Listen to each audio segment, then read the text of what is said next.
Are you ready to dive into the mysteries of the unknown? Tune into the electrifying X Zone radio TV show hosted by the one and only Rob McConnell. I'm Rob McConnell, and get ready for a mind-bending journey through the unexplained phenomenon that surrounds us all. From UFO encounters to cryptids, ghosts, and everything in between, we've got it covered here in the X Zone. Rob McConnell, the seasoned investigator and renowned radio personality, brings you the most compelling interviews with top experts, authors, and experiencers from around the world. Each episode is an unforgettable exploration into the depths of the extraordinary. That's right, X Zone Nation.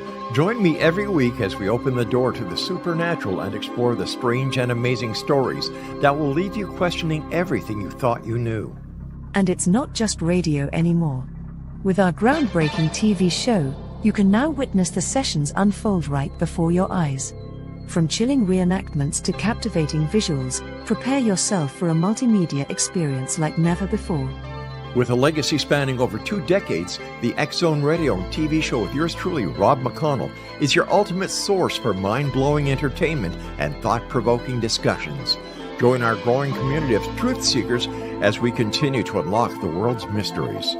So, why wait? Step into the X Zone and embark on a journey that will challenge your beliefs, ignite your curiosity, and keep you on the edge of your seat. Remember, X Zone Nation, the truth is out there, and it's waiting for you right here on the X Zone Radio and TV show with yours truly, Rob McConnell. Don't miss a minute of the action. Tune in now on your favorite radio station or visit xzoneradiotv.com to join the adventure. The X Zone Radio TV show with Rob McConnell, where reality meets the unknown.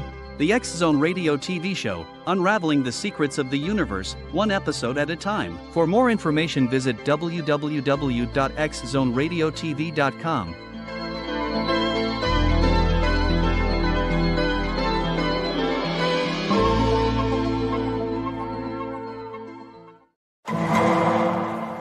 The following program may contain coarse language, violence, nudity, mature subject matter, or scenes which may not be suitable for all viewers. Viewer discretion is advised. All Hit Radio.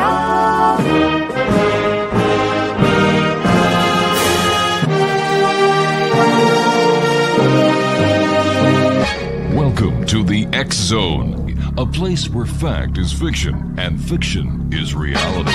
Now, here's your host, Rob McConnell.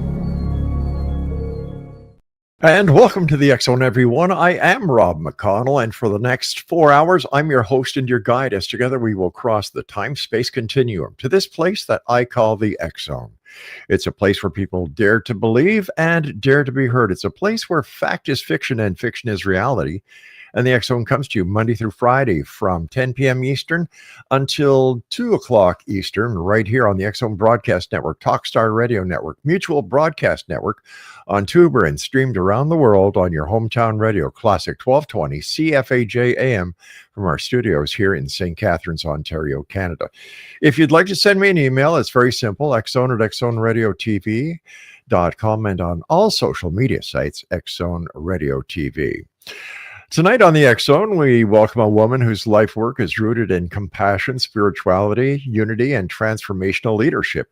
SANDE HART is an international speaker, author, interfaith activist, and founder of multiple global initiatives dedicated to empowering women, cultivating peace, and building bridges across cultural and faiths. Her work challenges us to rethink how we show up in the world, not with fear or division, but with courage, empathy, and purposeful action.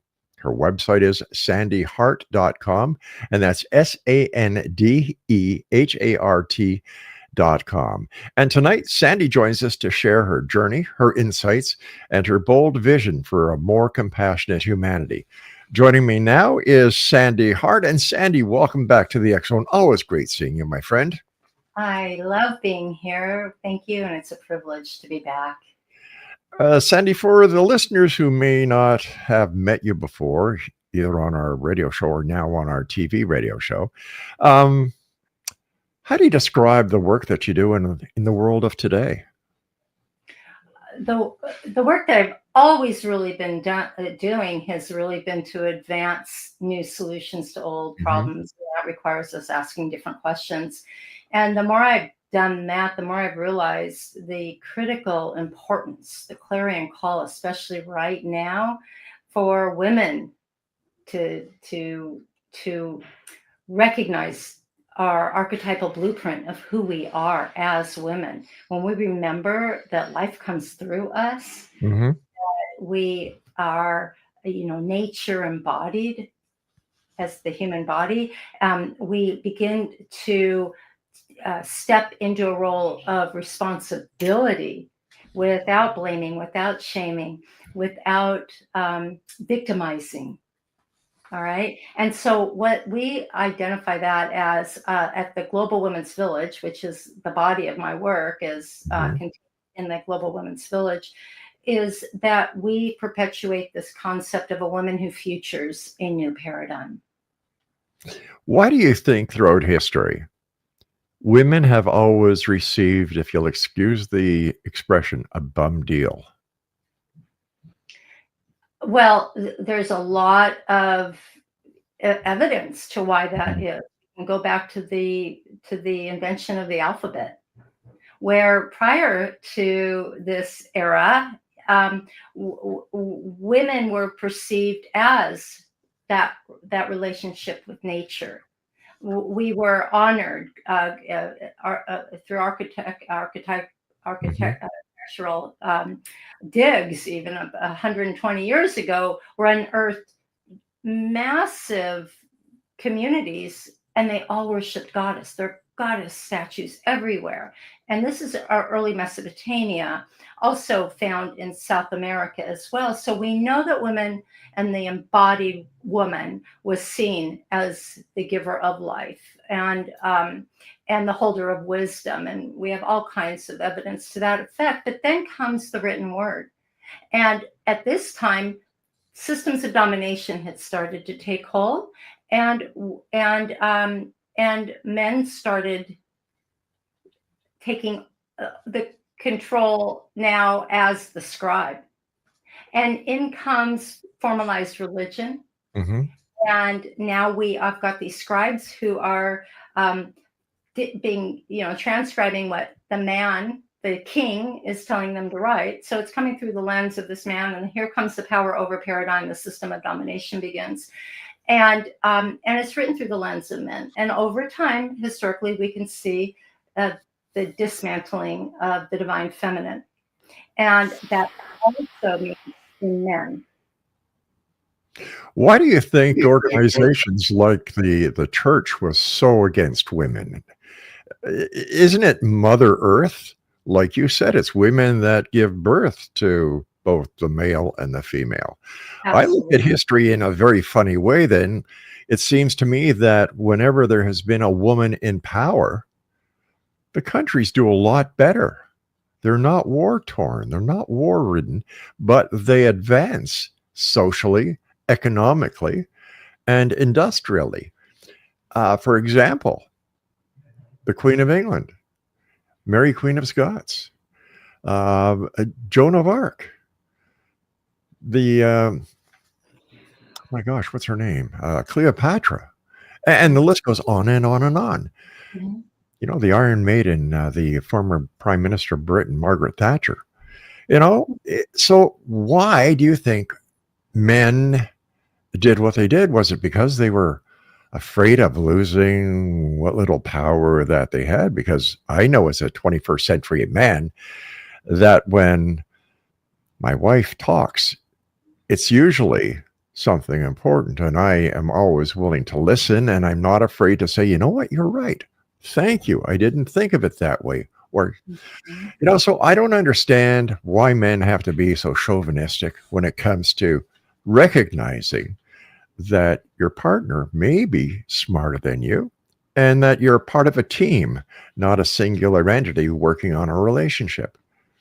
Let's remember, and first of all, I don't think men deserve such a bad rap. I think that there's as many compassionate men in the world, yet there's this, like I this domination trance that we are all walking in. It's a very complex system that we have been duped into following, right? We're gliding through this era after era of the way things are, this construct, this configuration of man over woman, and man over animal, man over nature, Yeah. and by man. And so that system of domination that was really kind of crystallized and cemented back at when I brought up the invention of the alphabet was the world's religions. It was, the original and the largest original monotheistic religion of Judaism, right? And so these, again, the scribes are men, and they're taking the word of men.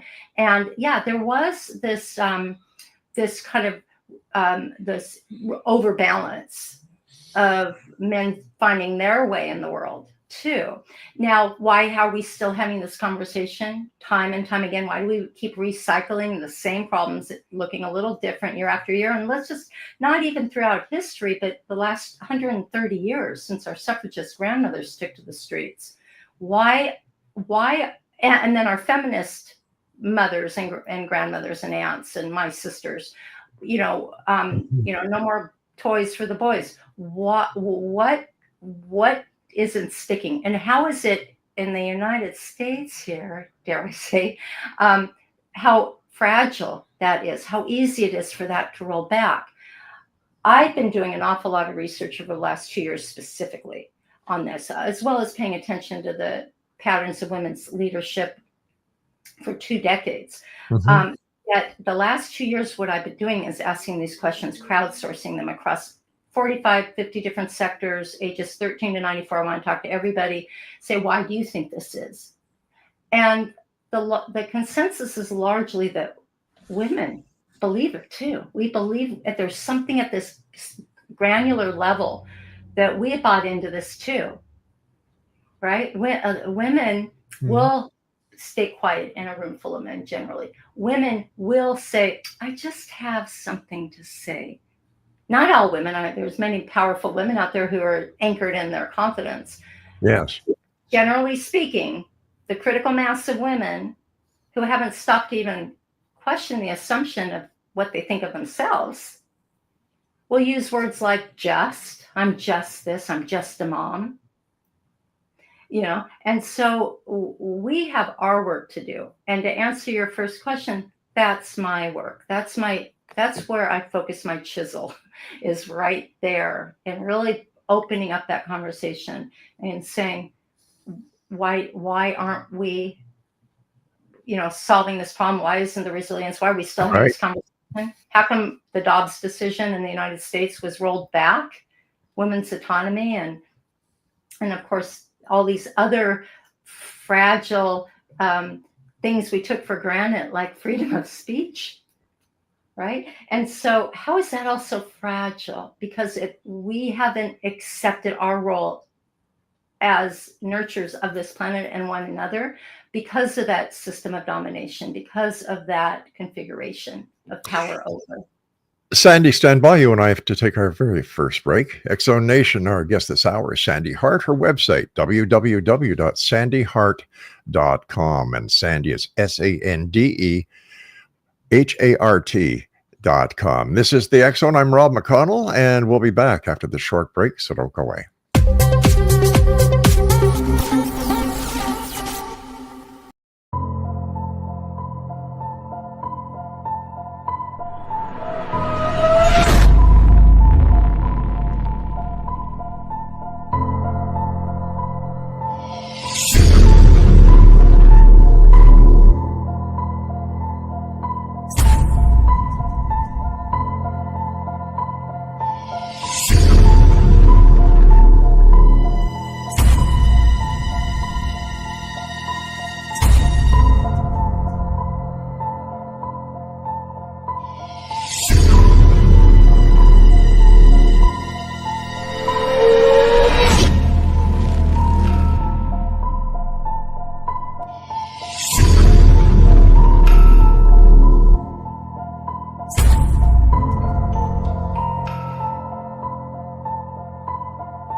And we're back. Sandy Hart is my special guest, www.sandyhart.com. Sandy, what pivotal moment in your life set you on the path towards the interfaith leadership and compassionate activism that you do?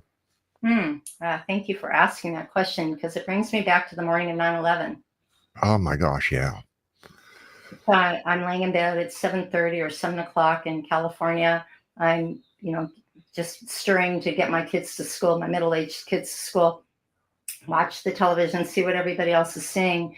Now, I will tell you, I went to bed as the director of sales and marketing for a major home builder. I was born and raised Jewish. My kids went to religious school just so I could give them a foundation, but we were not a religious family. And I also really didn't have any knowledge or interest, for that matter, in religion. Other than I love people and I want to know what makes them tick. But other than that, it wasn't on my radar. But then that morning, by the time my eyes were fully open and I saw what everybody saw, I heard "gather women." And I'm like, where is that coming from? And what am I supposed to do with women once I gather them? And I said yes. An impulse in me just said yes. And my 2 feet hit the ground. And then I said, what did I just say yes to? And it didn't take more than a month or two before I found myself in a community dialogue that I was invited into by my rabbi, who saw something in me that I clearly didn't see, but he pointed me out and said, come into these interfaith dialogues and the women.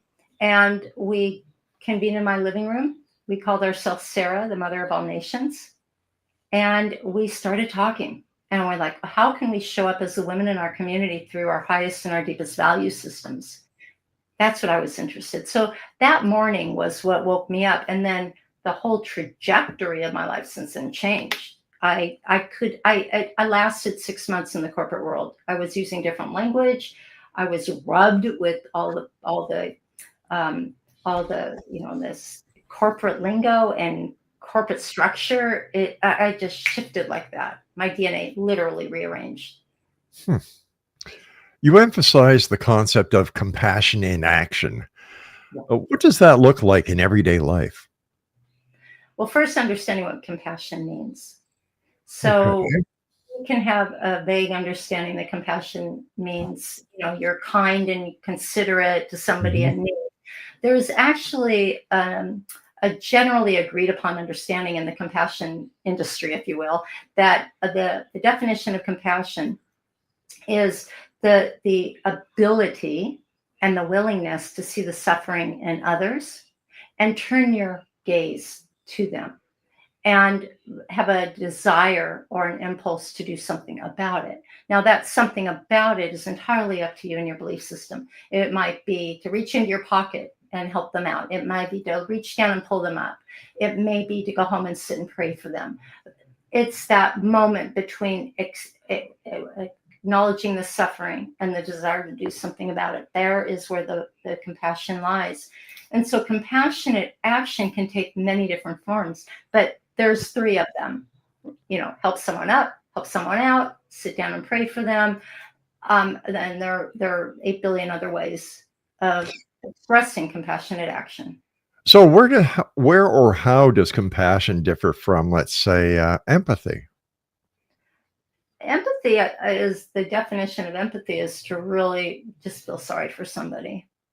There's that action component. There's that. I consider it a verb. I consider compassion a verb. I can consider it there's an action to follow.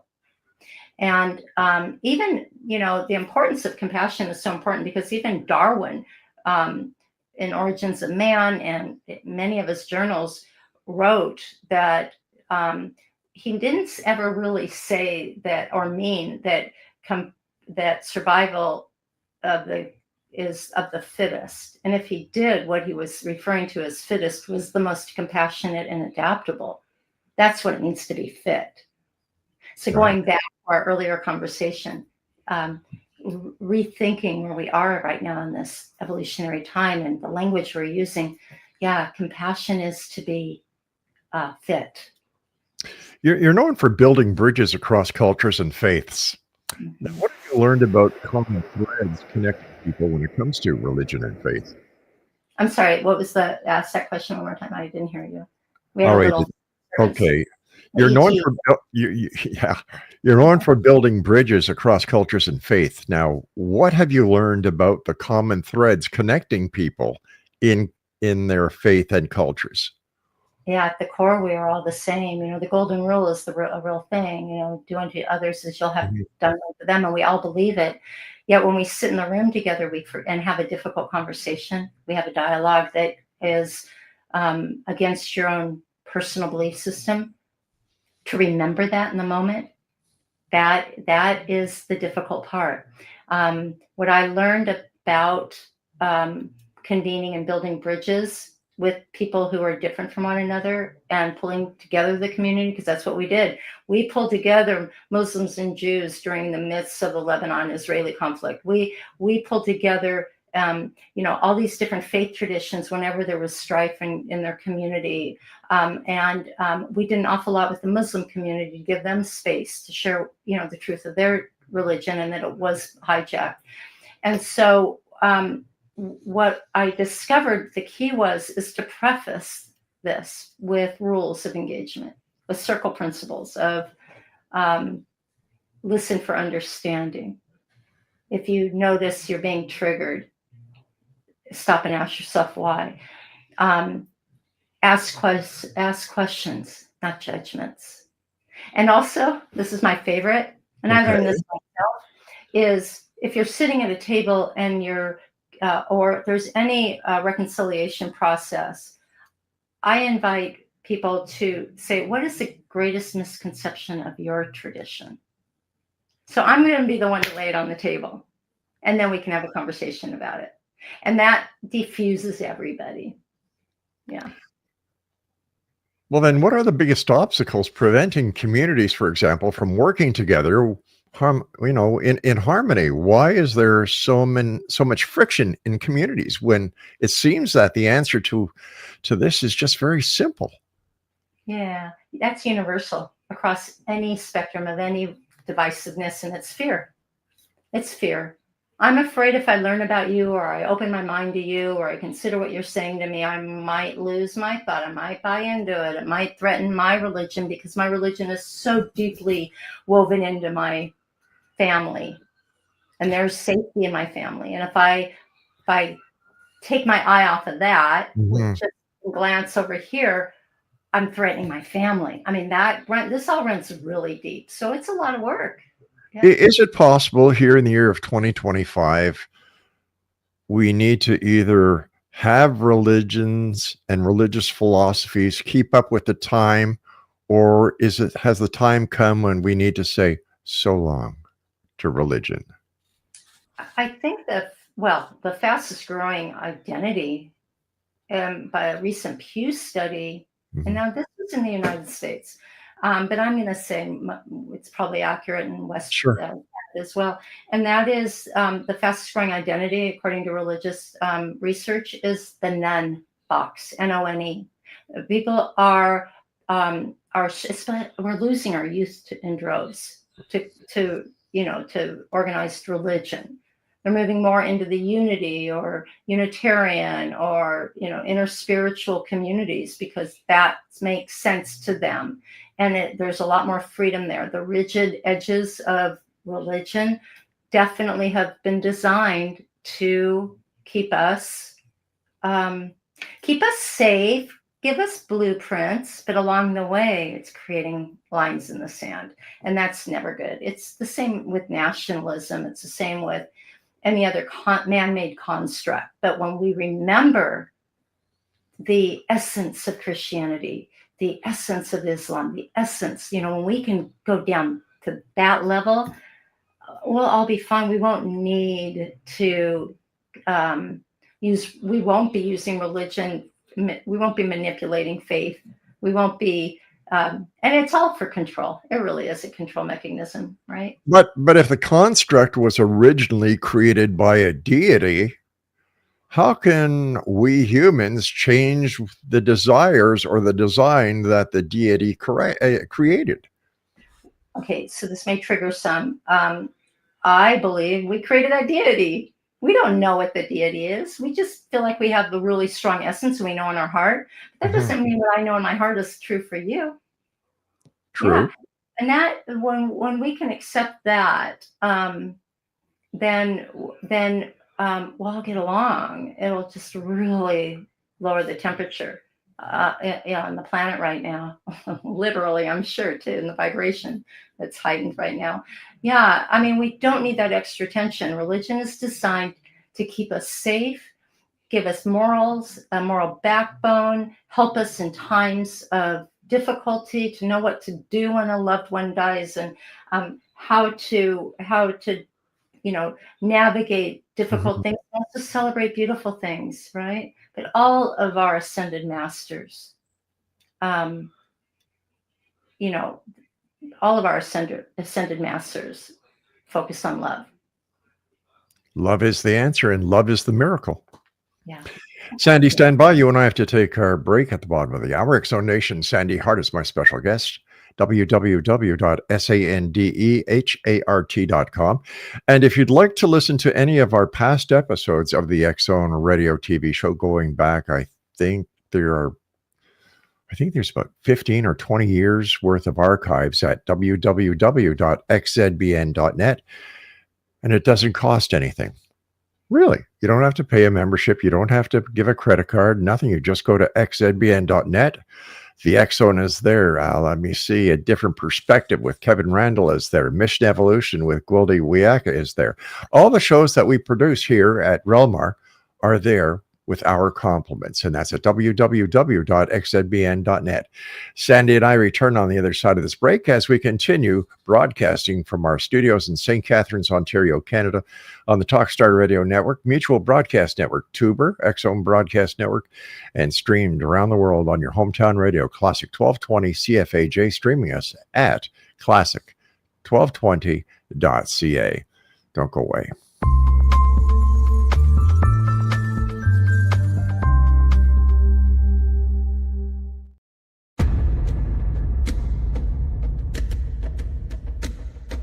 Are you ready for a tale that will leave you on the edge of your seat? Get ready to dive into the gripping memoir by Bart Sibrel titled Moon Man. Bart Sibrel takes you on a heart-pounding journey, unmasking the truth behind America's famous Apollo missions. Prepare yourself for hair-raising encounters with agents from the U.S. government's top secret agencies.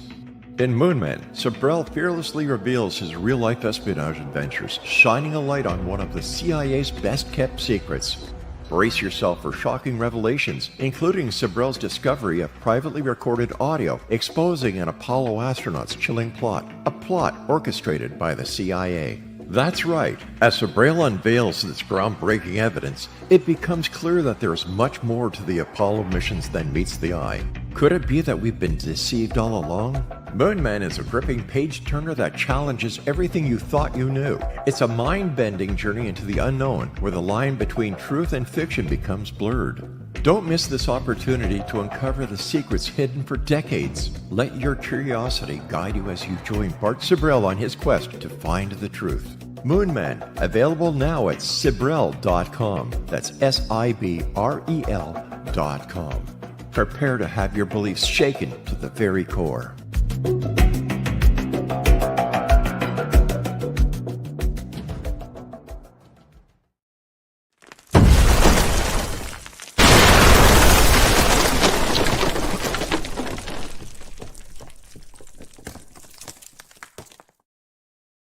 And welcome back, everyone. Sandy Hart is my guest this hour. Her website is sandehart.com.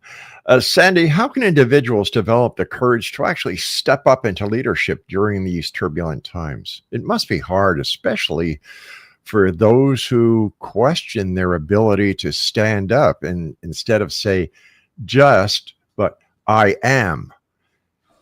Mm-hmm. Yeah, it's a great question. Well, let's start with the acceptance that we're all leaders. Mm-hmm. Everyone's watching us with everything we do, right? We are modeling our belief system, and that way we are our own leader. So how are we leading with integrity, right? How are we leading with our soul's purpose? I don't think it's easy. It's as easy as saying, I'm going to be a leader and I'm going to step into this. I think it takes work. We have to look at ourselves. We have to have an honest conversation with ourselves. We have to question assumptions of the things we believe. We have to get back in touch with our bodies, right? We have to remember that our body is part of who we are. That when I feel a gut ache, it's telling me something. When I'm getting a cold at the same time of being stressed, it's telling me something. When I'm feeling a nudge or an impulse or an idea pops in, I'm not going to talk myself out of it. I'm going to question it. And I think we do this, and this was the whole premise of the Liminal Odyssey, or it turned out to be, that we slow down to the speed of awe and wonder about who we are, and we take a pause and we pay attention to what inspires us, what makes us come alive, what we don't like doing. And that'll show up in who we are, how we walk in the world. And that's how we become a really responsible leader. So the question is, you're a leader. Are you walking in a trance and contributing to the good of the world, or perpetuating those systems that were never set up for us in the first place? Yeah, that's how we. Yeah. You know, over the years of having you on the show, you speak a lot about the rise of the sacred feminine. How do you define that? The rise of the sacred feminine is that original blueprint of who we all are, right? Men and women have a divine feminine spark, a divine masculine spark. There's other language like lunar feminine and solar feminine, and there's other yin and yang, and there's different ways, because divine masculine, divine feminine, those can be charged and triggering words if you really don't know what they mean. But when you're in your divine feminine, you're being creative, you're listening carefully, you're being compassionate. That doesn't mean you're soft or you're modeling feminine behaviors. It's different than looking feminine like a woman. It's being the divine feminine of who you are. And women have been taught that is wrong and dirty and should be done, just amongst ourselves. And yet, look at art. If you're an artist, you're living through your divine feminine. That's that creativity, right? That's the synthesizing everything that's going on around you. And when you're being strategic and planning and organizing, that's the divine masculine in you. I've been told I'm a really good balance of both, because I can be a visionary and I can execute a plan. Not everybody can do both. I happen to be kind of strong in both. But the rise that's coming up right now is, we are really in an accelerated evolutionary time right now. Science has proven that. Cosmologists are proving that right now. The megahertz of this planet are raised beyond measure consistently for like a week now. So you might be feeling a pull, you might be feeling angst, you might be losing sleep, you might be just really grouchy, or you might just be wildly creative and you've got more energy than you know what to do with. That's being part of the world. That's being part of the frequency. And so it's good news. It's good news. And it's also good news for that patriarchy, because that fear that you invited me to bring up, that fear condition is of that thrashing tail of the dying dinosaur, patriarchy's last stand, is fear at holding on to every bit of power it has, because it's not really standing a chance right now. It's hard to imagine living, but we are. In your interfaith work that you do, Sandy, what misunderstandings do you encounter most frequently between a religious or spiritual group? Well, first, generally speaking, when someone who doesn't understand what interfaith work is, they think it's being interfaithful yourself, like me, believing in all the religions and living as a multi-religious person. Interfaith work is really it's really focused on recognizing the divine in everybody through their respective traditions and religions. And spiritual work is much more vague. You know, it encompasses Yeah. all types of modalities that are not anchored in one traditional view. One that then also has the components of those rigid edges and follow me because it's my way and fitting into that box. And spirituality just blows open the doors. Well, then what responsibilities do spiritual leaders have in promoting unity rather than division? Because we see this a lot these days. How do we turn the wheel around? Yeah, I'm seeing it happen everywhere. Yeah. Everywhere. We are the critical. We are the majority, and not so silent anymore, right? And social media and technology and has really made that very visible. So we do it because we're living it. We don't have to think about doing anything. We simply have to be it, and we become it when we do our work to heal, and we say, what is my sacred task? What am I really here to do? I only have a certain amount of time on this planet. Yeah. What am I going to do here? And how am I going to leave this place better than I found it? And that to me is how we live a spiritual life. And we don't have to think about, what are the steps to get there? Well, the steps are to heal, do our healing. As soon as we start believing that all we have to do is be us in the highest integrity that we are. What is our soul asking of us? What do our passions meet the needs in the world? What makes you come alive? When we do that, we'll heal. We'll all heal.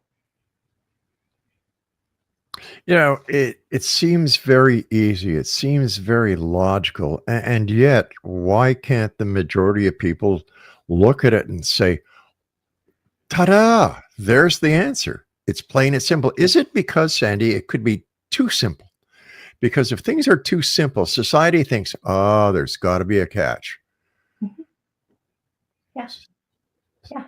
Yeah. No, it is that elegant, right? Mm-hmm. It's very natural. And why aren't more subscribing to it? I think more and more are waking up to it. More and more people are going, what is going on? And I don't know how to process this. And unfortunately, suicide rate among young people are skyrocketing. They don't know what to do with this. They know that they don't fit in, and I don't blame them for not feeling like they don't fit in. Mm-hmm. They don't fit in because they're our future. This is what we have ahead of us. Things are different. There's this system, this pervasive, insidious system that has, again, I'll use this expression, the domination trance. I mean, look at what we're flooded with all day long on television. Please turn off television. Well, get your news where you get it, but pay attention to when you're watching a commercial. Yeah. That, products that'll make you thinner, better, happier, smarter. Did I say thinner? No, we don't need that stuff, but it's over consumerism. Right?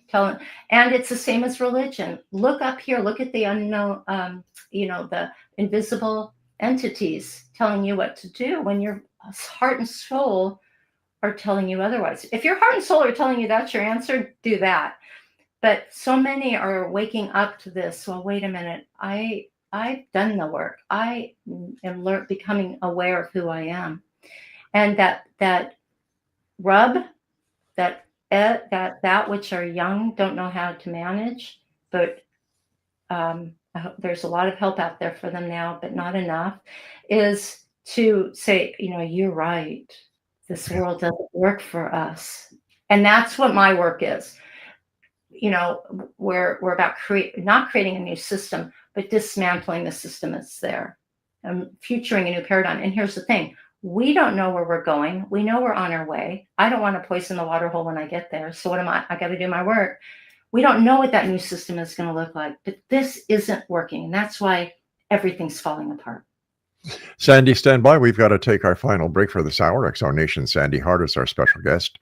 SANDEHART.com.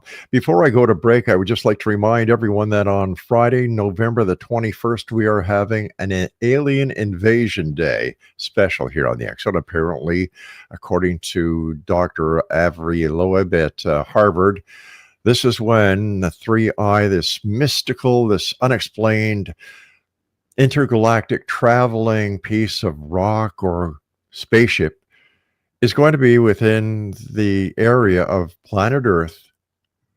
And according to many out there, this is when the aliens are going to land or invade. Or is it up till the 12th of December? Nobody knows. But so we thought we'd take a look at it and bringing some of the top experts in the world to help us make a decision. Not in a way that we force feed the audience, but we'll give you both sides of the coin, and you, the audience, will make up your own mind. X-Zone, www.xzbn.net is where you can get all the past shows, and I will be back with Sandy on the other side of this break as we wrap up this hour from our broadcast center and studios in St. Catharines, Ontario, Canada. I'm Rob McConnell. Don't go away.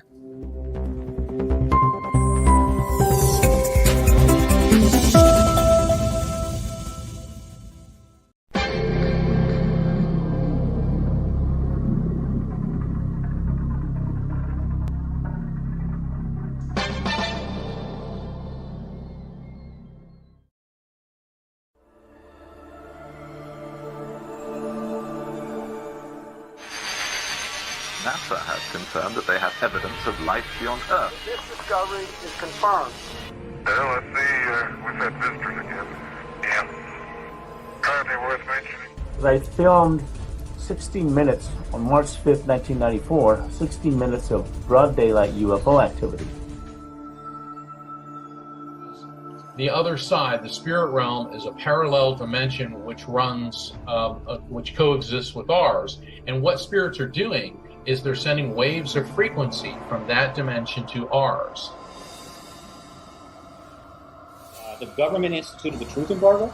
The government poured disinformation and misinformation into this field, encouraging hoaxes and any other foolishness. It created a truth vacuum that naturally was going to be filled with theories and assertions and other stuff. The oil oligarchs and the banks and the people who are making decisions that are leading us down the wrong path. They've undermined the research, intimidated and threatened witnesses. The government is responsible for the fact that the status of this issue is not resolved. I'm Rob McConnell, host and executive producer of the X-Zone radio show.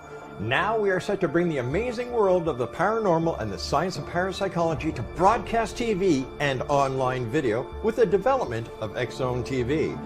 X-Zone TV will now bring our loyal listeners and new viewers face to face with the most controversial and well-known personalities in the field of the paranormal and the science of parapsychology.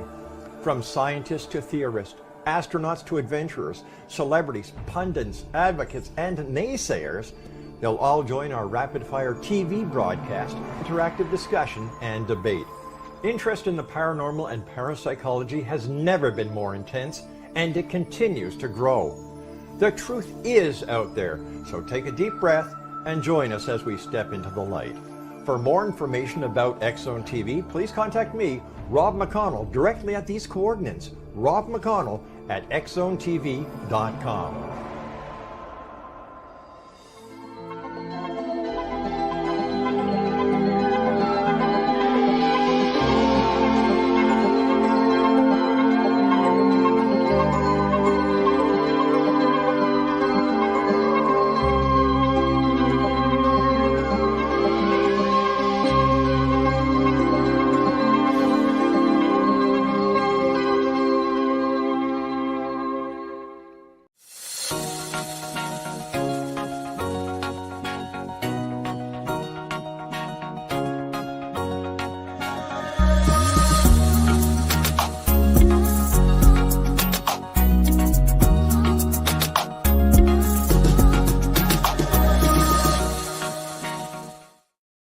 Welcome back, everyone. Sandy Hart is my guest this hour here on the X-Zone. And first of all, Sandy, I want to thank you very much for taking time out of your busy schedule to join us here. It's always a delight and a pleasure talking to you, dear friend. Thank you, Rob. I love being here. I love being with you. Thank you. Let's talk about spirituality, humanity, and throw global change in for the mix. Do you believe that humanity is in a spiritual awakening, a crisis, or both? Yeah. Oh no, our humanity is in crisis. There's no doubt about that. Anybody who with eyes and ears and the nervous system knows that we are in crisis. All systems are failing. Like I said before the break, it's because the system doesn't serve us, and we recognize it finally. And those that are holding on to power with everything they got are really pushing the system because they know at some level that they haven't got much more time. And so, the reoccurring wars and trauma and conflicts and, the normalization of behaviors and patterns of that are just unfathomable are becoming more fathomable. And so what's happening at the same time, and this is pretty cool, is like I mentioned, that rise of frequency on the planet. It doesn't surprise me hearing what you said about, this perhaps in, the next month that we'll see an invasion of extraterrestrials, because everyone's using the language of, the veil is thinner now. I'm starting to see more now. I'm opening up now. I'm seeing beehives of drama that I ignored before. I'm able to be anchored while watching it, not being affected. We're really coming in a true understanding of who we are. Maybe that veil being lifted, they knew something about that, and they're like, now is a great time to get through the veil. But we're almost hoping, we have to get to that place of either we're going to do a quick turnabout, turn the ship around, which I don't see happening on a dime, because, like I said, we're in crisis right now, that we have to get through it on the other side of it. And that might be painful. And I was told this by an Indigenous elder 15 years ago. It's going to get harder before it gets better. And I'm hoping we've come to that place. That I hope we're budging to the other side. I don't know. We'll see. But I have faith, and I have to operate in this frequency of trust. That is all I can do is I do my advocacy, but all I can do is stand in my integrity. And you do that very well, I might add. Thank you. Is this where we should all look at collective healing as a mass or a group, instead of working against each other? Instead of being part of the problem, we should be part of the solution? Totally. Yeah, absolutely. Acknowledge if you are part of the problem, and stop and ask yourself, why am I part of the problem? What is it there? Yeah. You were talking about the Indigenous person, the message that they gave you. So the American Indians, or the American natives, as well as the Canadian natives, we all have heard their stories, and they keep these stories alive, and a lot of these stories are related to healing trauma and building and understanding. Do you prescribe to this method? Yeah, it's nature's way. They're earth-based, and they generally subscribe to the cosmos and the patterns of nature. So it makes really good sense. It absolutely does. You remind me of something. At the Parliament of the World's Religions was held back in 2018 in Toronto, and I was on the Women's Task Force then. And the Indigenous Task Force leader, she told me on a phone call, medicine people are coming off their ancestral land further up, into Canada, and I don't remember exactly where, for the first time in their entire history of being, the tribe, because they have important information to share with us. And it was that if we don't start looking around at nature and honoring and having reverence for nature, the nature of who we are and the nature for one another, we may not have hope. So yes, that collective healing can only start with me. Whenever you're with me, time goes by so fast, and I would just like to talk a little bit about your books. Okay. And how can you can you share with our audience some of the books that you've written, and how they can help the audience members and the message behind them? Thank you. The Liminal Odyssey and Your Liminal Odyssey, which is a practical guide into alchemizing, that which the book offers, but they both stand alone. One's a guidebook, one's the actual book, which it's described as a teaching memoir, but it really deserves its own genre, because it started out with this one story that happened to me in 1982. I think I've told it on your program before. And then I started recognizing the modalities and methodologies like sacred listening. That was really what made that story possible. And then I started writing about this story. And before I knew it, I had 12 stories, 12 different modalities that came from 12 different places. Lots of indigenous wisdom in here, science, psychology. There's so much that has been gifted to me that I'm like, this is where it belongs, Right. and told through real life vulnerable stories. So that's the Liminal Odyssey, and the guidebook, Your Liminal Odyssey. And I wrote a children's book that I am redoing now. It's out of print, called Make a Difference 101 for middle school kids. Step-by-step guide to making a difference. That's great, because I truly believe that this lesson should be taught in schools. And as they grow up, and as we grow up, they share the message and we get the message out there. Sandy, I want to thank you very much. But before we say so long, what are your final thoughts, and what would you like the X-Zone Nation to leave with tonight after having the pleasure of listening to you here on the show? Yeah, that's a great question. Be gentle with yourself. Honor yourself. Have reverence for yourself and your stories. Start writing your stories. There's so much there. It's such a gift. So that's the greatest reverence. And I think some things that will come out of your pen will surprise you, and your soul will light up because it's being seen, and maybe for the first time. Sandy Hart, thank you very much for being with us tonight. Keep up the great work, and I look forward to the next time you and I meet here in the X-Zone. Thank you, Rob. It's been a pleasure. Take care, Sandy. And X-Zone Nation, our thanks to Sandy Hart for joining me tonight here, for sharing a light on the undeniable power of compassion, unity, and collective action. To learn more about her work, her books, and her global projects, visit www.sandyhart.com. I'll be back on the other side of this break as the X-Zone continues with yours truly, Rob McConnell, from our broadcast center and studios in St. Catharines, Ontario, Canada. And if you'd like to find out more about us, what we do, xzoneradiotv.com. The X-Zone, a place where people dare to believe and dare to be heard, Monday through Friday from 10 p.m. Eastern until midnight, right here on the Talkstar Radio Network, Mutual Broadcast Network, X-Zone Broadcast Network, and of course on your hometown radio, Classic 1220 CFAJ AM in St. Catharines, Ontario, Canada. Don't go away.